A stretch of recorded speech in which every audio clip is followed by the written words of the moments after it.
2019 के समस्त प्रशिक्षुओं गुड आफ्टरनून।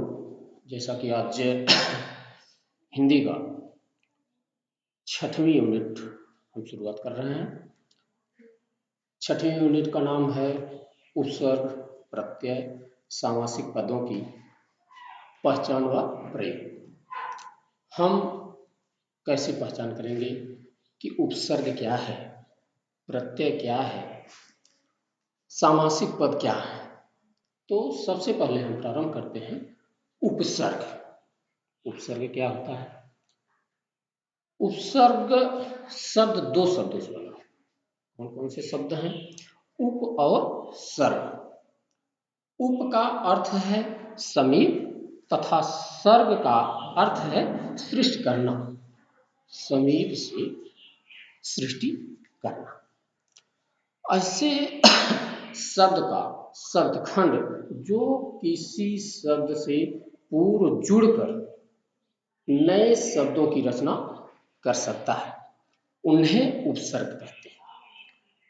कोई भी शब्दखंड ऐसा हो जिसके पूर्व में कोई शब्द जुड़ करके एक नए शब्द की रचना करता है, उसे हम उपसर्ग कहते हैं।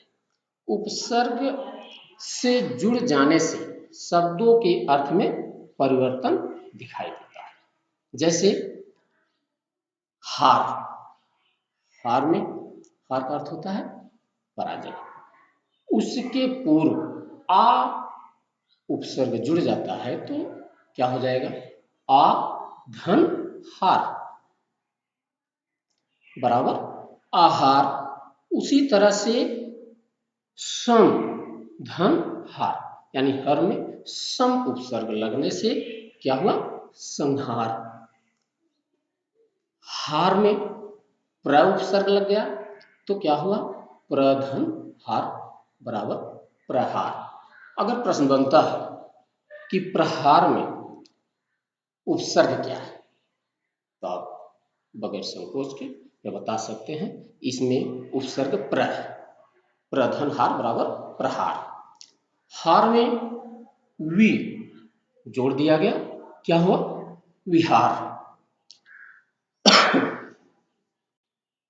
उपसर्ग शिक्षण करते समय बच्चों से उपसर्ग युक्त शब्दों के अधिकाधिक प्रयोग पर बल दिया जाना चाहिए। जब भी छात्रों को उपसर्ग के बारे में बताया जाए तो उसको ज्यादा से ज्यादा उस पर प्रयोग करवाना चाहिए, जिससे कि छात्र पूरी तरह से सीख जाए उपसर्ग कैसे बनाया जाता है। उपसर्ग संस्कृत में 22 होते हैं, परंतु हिंदी भाषा में प्रायः 19 का विशेष रूप से प्रयोग दिखाई देता है।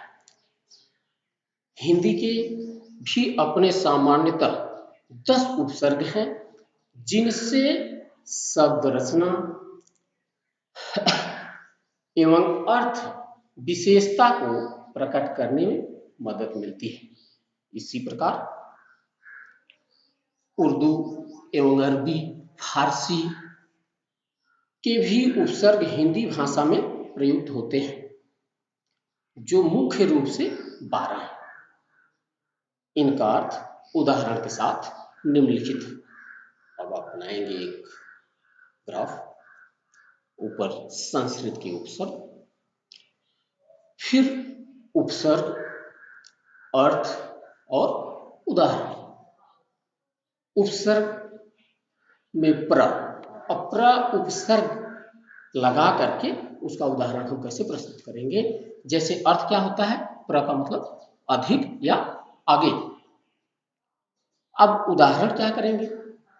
हार में प्र लगाएंगे, प्रहार, प्रबल, प्रयोग, प्रमाण, प्रगत, प्रयत्न आदि। इस तरह से उपसर्ग हमारे प्र उपसर्ग लग जाने से शब्द बन जाएंगे। इसी प्रकार से परा, परा का मतलब क्या होता है? परा का अर्थ होगा विपरीत अथवा नाश। विपरीत परा का को लगा करके जय में परा उपसर्ग अगर लगाएंगे क्या होगा? पराजय। भाव में अगर परा उपसर्ग लगा करके बनाएंगे तो इसका उदाहरण होगा पराभव, पराक्रम, परामर्श। इस तरह से नए नए शब्दों की रचना होती है। फिर आगे देखा जाता है अप उपसर्ग लगा करके शब्दों की रचना करना। आप अगर लगाते हैं तो उसका अर्थ होता है बुरा, अनुचित अथवा हीन। शब्द में अप उपसर्ग लगा करके बनाएंगे तो क्या बन जाएगा? अपशब्द। मान में लगाएंगे, अप उपसर्ग लगा करके बनाते हैं तो मान में अपमान, अपकार, अपशकुन। इस तरह से नए नए शब्दों की रचना होती है। उसके बाद आता है अव। अव का भी अर्थ होता है बुरा अथवा हीन। सर में अव लगा देंगे क्या हो जाएगा? अवसर। काश में लगा दिए अव तो क्या होगा? अवकाश। नति में अव लगा दिए, अव उपसर्ग अगर लगाते हैं नति में तो क्या होगा? अवनत। शेष में लगा दिए तो हो गया अवशेष। मानना में लगा दिए अव उपसर्ग तो अवमानना। इस तरह से नए शब्द बन जाते हैं। नी। नी उपसर्ग लगाएंगे तो नी का अर्थ क्या होता है? भीतर या नीचे या निषेध। अब वास। वास उपसर्ग में अगर वास शब्द में नी उपसर्ग अगर लगाते हैं क्या हो जाएगा? निवास। इसी तरह से यम। यम में नी उपसर्ग जोड़ दिए तो हो गया नियम। जो भी प्रश्न आप लोगों के बनते हैं इसी तरह से बनते हैं। प्रश्न दे दिया जाएगा कि यम में नी उपसर्ग लगा करके लगने से कौन सा शब्द बनता है, तो आप सीधे लिख देंगे नियम। कभी कभार नियम लिखा रहेगा, नियम में पूछा जाएगा इसमें उपसर्ग क्या है, तो आप बगैर संकोच के बोलेंगे कि नी। वो हो गया नियम। दर्शन। दर्शन में क्या लगाएंगे? दर्शन शब्द में नी उपसर्ग अगर जुड़ गया तो क्या हुआ? निदर्शन। कृष्ण में इसी तरह से कृष्ण में नी लग जाने से निकृष्ट हो जाता है। अब वारण। वारण में नी लगा देंगे, निवारण हो गया। निबंध। बंध में नी जोड़ देने से निबंध बन गया। इस तरह से तमाम शब्द बन जाते हैं। उपसर्ग और प्रत्यय विशेष ध्यान दिया जाना चाहिए कि उपसर्ग पहले जुड़ता है और प्रत्यय बाद में। अभी प्रत्यय हम आगे पढ़ाएंगे। उसी तरह से अधि। अधि का मतलब होता है ऊपर, श्रेष्ठ, निकटता। तो अधि उपसर्ग लगा करके जैसे कार, कार में अधि उपसर्ग अगर लगा देंगे क्या हो जाएगा? अधिकार।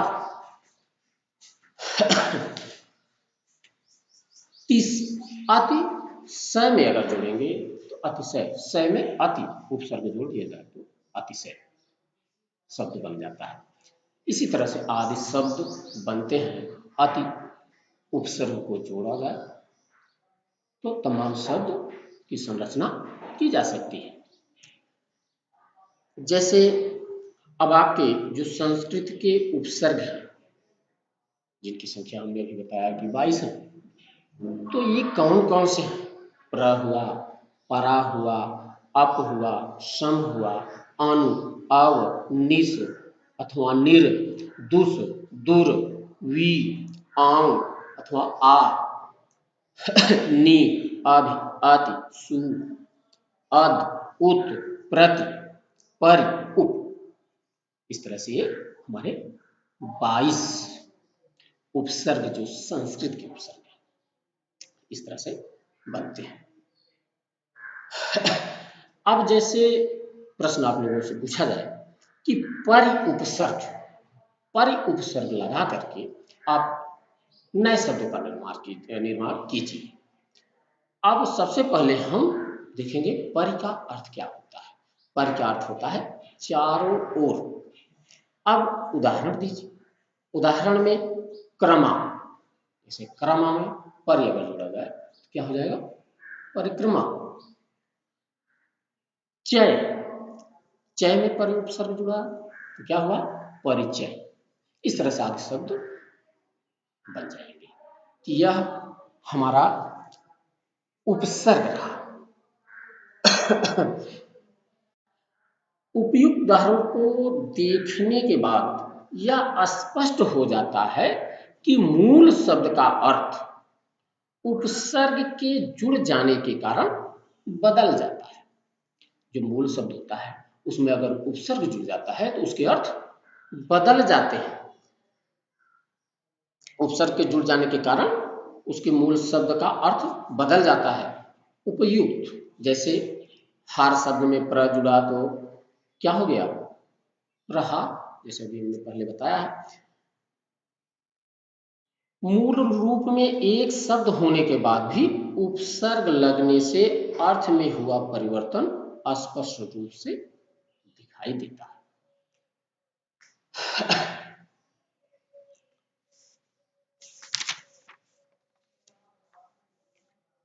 इसी प्रकार हिंदी के उपसर्ग, हिंदी के कौन कौन से उपसर्ग हैं? हिंदी में भी आप लिखेंगे एक तरफ उपसर्ग, फिर आया अर्थ, फिर उदाहरण। हिंदी में अ, अन, अध, उन, औ, आव, दु, नि, बिन, भर, कु, कर, सु, स। ये सारे उपसर्ग हैं जो कि हिंदी के उपसर्ग हैं। अब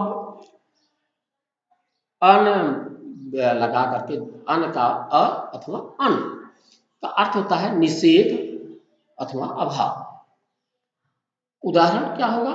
अ लगा करके अ उपसर्ग लगाएंगे तो कौन सा शब्द बनेगा? कुछ शब्द अ उपसर्ग लगा करके बनाइए। तो मूल, मूल में अ उपसर्ग लगा देने से क्या हो जाएगा? वो बन जाएगा अमूल। था, थाह में अ उपसर्ग लग जाने से क्या बनता है? अथाह। इसी तरह से जान, जान में अन उपसर्ग जोड़ देने से क्या बन जाएगा? अनजान। उसके अर्थ बदल जाते हैं। अनमोल, मोल में ही आ जुड़ा तो मोल अमोल हो गया, और अन उपसर्ग जुड़ जाने से क्या हो जाता है? अनमोल। इसी भांति अध का मतलब होता है, अध का अर्थ होता है आधा। अब अध उपसर्ग जोड़ करके कुछ शब्द बनाइए। जैसे जला, जला में अध उपसर्ग जोड़ेंगे तो क्या बन जाएगा? अधजला। मरा, मरा में अध जोड़ दिए तो क्या होगा? अधमरा। पका, पका में अध जोड़ दिए, अधपका। इस तरह से आदि शब्द बन जाएगा। अब आता है उन। उन का मतलब है एक कम, एक कम।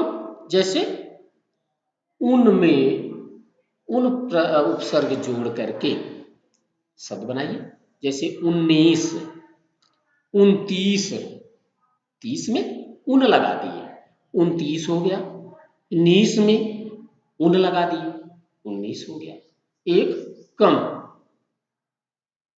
एक कम ना, ऊन का मतलब बताया है, एक कम होता है। 19 में यानी 20 से एक कम है। 29 में 30 से एक कम है।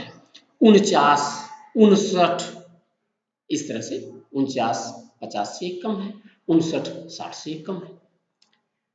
तो यह इस तरह से शब्द बन जाते हैं। अव, औ, अव, औ, औ, अव उपसर्ग, इसका अर्थ होता है हीनता और निषेध। जैसे गुण में औ लगा दिए तो क्या बना, अवगुण। घट में औ लगा दिए, क्या बन गया, अवघट। धर में औ लगा दिए, बन गया अवधर। दु, दु का मतलब होता है बुरा अथवा अभाव। अब काल में, काल शब्द में दु उपसर्ग जोड़ दिया गया तो क्या हुआ, दुकाल। बला में दु जोड़ दी, क्या हुआ, दुबला। इस तरह से अनेक शब्दों की संरचना हम करते हैं। नी, नी का मतलब होता है निषेध अथवा अभाव। जैसे कम्मा, कम्मा में नी अगर हम जोड़ देते हैं, नी उपसर्ग जोड़ देते हैं तो क्या हो जाएगा, वो हो गया निकम्मा। डर में नी उपसर्ग जोड़ दी, क्या हुआ, निडर। हत्था में नी जोड़ दिए, निहत्था हो गया। धड़क में नी जोड़ दिए तो क्या हो गया, निधड़क हो गया। इस तरह से तमाम शब्द आपके बने। बिन का मतलब हो गया निषेध। देखा में बिन लगा दिए, बिन देखा, बिन खाया, बिन जाना। उसी तरह से भर का अर्थ होता है ठीक अथवा पूरा। दिन, दिन में भर कर जोड़ दिए, हर दिन। पेट, भरपेट, भरसक, भरपूर। इसी तरह से कु और क का मतलब क्या होता है, बुराई। जैसे कु जोड़ करके बनाना उस शब्द को, पात्र में कु जोड़ देंगे क्या बन जाएगा, कुपात्र बन गया। कुढंग, ढंग में कु जोड़ दिए तो कुढंग बन गया। इसका उपसर्ग अगर पूछा जाए तो कु है। पूत में क अगर जोड़ दिए क्या हुआ, कपूत। खेत में कु जोड़ दिए, कुखेत। उसी तरह से सु अथवा स, इसका अर्थ होता है सुंदर। पात्र में कोई पात्र है, उसमें सु उपसर्ग जुड़ जाने से क्या हो गया, सुपात्र। जान में सु जोड़ दिए, हो गया सुजान। गोत्र में स जोड़ दिए, क्या हुआ, सगोत्र। पूत में जोड़ दिए स तो सपूत। इस तरह से तमाम शब्दों की संरचना आप कर सकते हैं। आज के लिए बस इतना, इसके आगे हम फिर आगे कल पढ़ेंगे।